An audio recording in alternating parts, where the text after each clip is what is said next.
আসসালামু আলাইকুম রহমতুল্লাহি ওয়া বারাকাতুহু। স্নেহের শিক্ষার্থীবৃন্দ, আজকে আপনাদেরকে জাবেদা অংশ থেকে কয়েকটি বিষয়ে দিক নির্দেশনা দিব খুব স্বল্প সময়ের মধ্যে।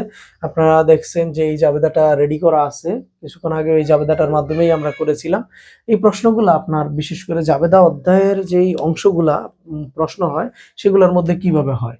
যেমন ধরেন, যদি আপনাকে বলে প্রথমত হলো জাবেদা করো, তাহলে আপনি যেই কাজগুলো করতে পারেন তারিখ, সংশ্লিষ্ট হিসাব, তারপরে একটা এখানে খতিয়ান পৃষ্ঠা জাবেদা করলে, তারপরে ডেবিট টাকা, ক্রেডিট টাকা জাবেদা করলে। এখন আপনাকে বলছে শুধু ডেবিট ক্রেডিট নির্ণয় করো, তখন আপনি যে কাজটা পারেন তারিখ, সংশ্লিষ্ট হিসাব বা বিবরণ যেটা বলেন আপনি, তারপরে খতিয়ান পৃষ্ঠাটার প্রয়োজন নেই, শুধু ডেবিট কলাম, শুধু ক্রেডিট কলাম। আর এখানে নগদান হিসাব ডেবিট, আসবাবপত্র হিসাব ডেবিট, ঋণ হিসাব ক্রেডিট, মূলধন হিসাব ক্রেডিট। যেহেতু জাবেদাটা এটাই ছিল যে জনাব সাইফুল্লাহ 2026 সালের 1 জানুয়ারি তারিখে নগদ 50,000 টাকা, আসবাবপত্র 20,000 টাকা, ঋণ 10,000 টাকা নিয়ে ব্যবসা আরম্ভ করেন। যেহেতু নগদ টাকা আনছে, নগদান হিসাব ডেবিট, আসবাবপত্র আনছে, আসবাবপত্র হিসাব ডেবিট, ঋণ আনছে, আমার দায় বাড়ছে, আবার এটা পরিশোধ করতে হবে, ঋণ হিসাব ক্রেডিট, মূলধন হিসাব ক্রেডিট। এখানে টাকার বিবরণ দিলাম না, শুধু ডেবিট গুলা ডেবিটে, ক্রেডিট গুলা ক্রেডিটে লিখলাম। তারপরে পণ্য ক্রয় 70,000 টাকা, তাহলে 70,000 টাকা ক্রয় হিসাব ডেবিট, 70,000 টাকা যদি টাকার কলাম থাকতো, নগদান হিসাব ক্রেডিট, এই যে নগদান হিসাব ক্রেডিট, অবশিষ্ট চেকে ব্যাংক হিসাব হবে ক্রেডিট। আচ্ছা, 10% কারবারি বাট্টায়, 10% কারবারি বাট্টায় পণ্য বিক্রয় করছি। এখন বিক্রি করলে তো বিক্রয় আয় ক্রেডিট, কিন্তু নগদান কি হবে? নগদান হিসাব ডেবিট, এই যে নগদ টাকা পাইছি, চেক পাইছি, ব্যাংক হিসাব ডেবিট, আর ভবিষ্যতে আরো 20% পাবো, প্রাপ্য হিসাব ডেবিট, এগুলা। এখন যদি আপনার কাছে ধরেন বলে যে প্রশ্নে করতে হবে হচ্ছে হিসাবের শ্রেণীবিন্যাস বা শ্রেণী বিভাগ, তাহলে আপনি কি কাজটা করবেন? হিসাবের শ্রেণীবিন্যাস বা শ্রেণী বিভাগ করলে আপনাকে এই কলামের ব্যবহারটা করতে হবে। তখন কিন্তু আর এই কলামের প্রয়োজন নেই, এই কলামের প্রয়োজন নেই।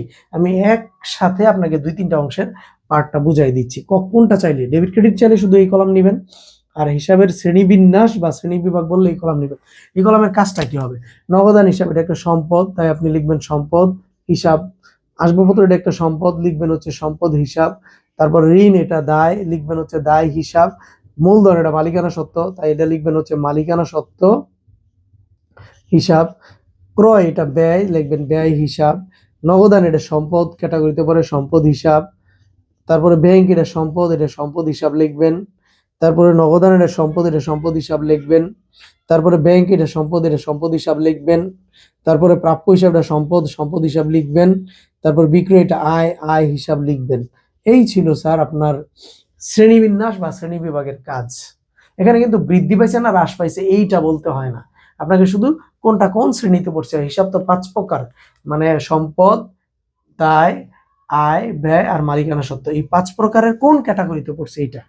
কিন্তু যদি বলে কারণ সহ, তাহলে আপনি আরেকটা কলাম নিতে পারবেন, সম্পদ বৃদ্ধি পাইছে না সম্পদ হ্রাস পাইছে, আবার দায় বৃদ্ধি পাইছে না দায় হ্রাস পাইছে, মালিকানা সত্ত্ব বৃদ্ধি পাইছে না হ্রাস পাইছে, এগুলা।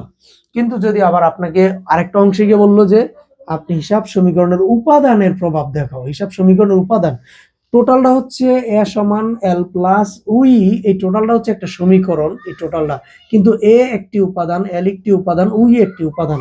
যেমন আমরা মাথা থেকে পা পর্যন্ত একটি মানুষ, কিন্তু শুধুমাত্র এই অংশটা হাত, এই অংশটা হচ্ছে আমরা বলি মাথা, এই অংশটা হচ্ছে মুখ। তাহলে মানব দেহের যেমন অঙ্গ প্রত্যঙ্গ আলাদা আলাদা, তদ্রুপভাবে হিসাব সমীকরণ টোটালটায় এ একটি উপাদান, এল একটি উপাদান, উই একটি উপাদান। এই উপাদানগুলোর কি বৃদ্ধি না হ্রাস, এই অংশগুলো এখানে দেখাতে হয়।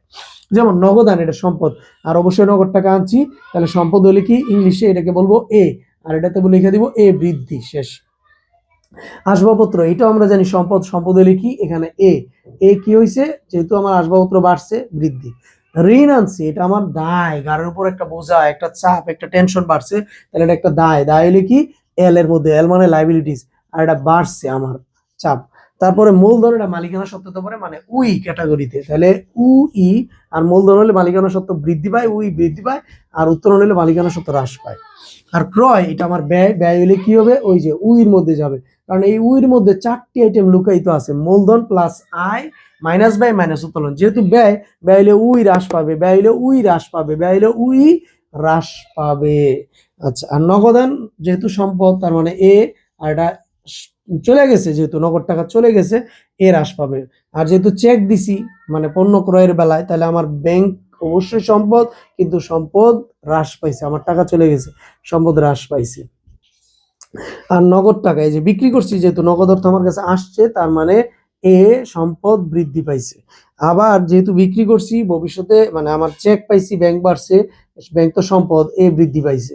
আবার যেহেতু ভবিষ্যতে টাকা পাবো দেনাদার বা প্রাপ্য হিসাবের কাছ থেকে, ও তো সম্পদ, ভবিষ্যতে পাবো, এখন এও বৃদ্ধি পাইছে। বিক্রয় করেছি, এটা আমার আয়। আয় কিন্তু সরাসরি নাই, আয় আছে এটার ভিতরে লুকায়িত অবস্থায়।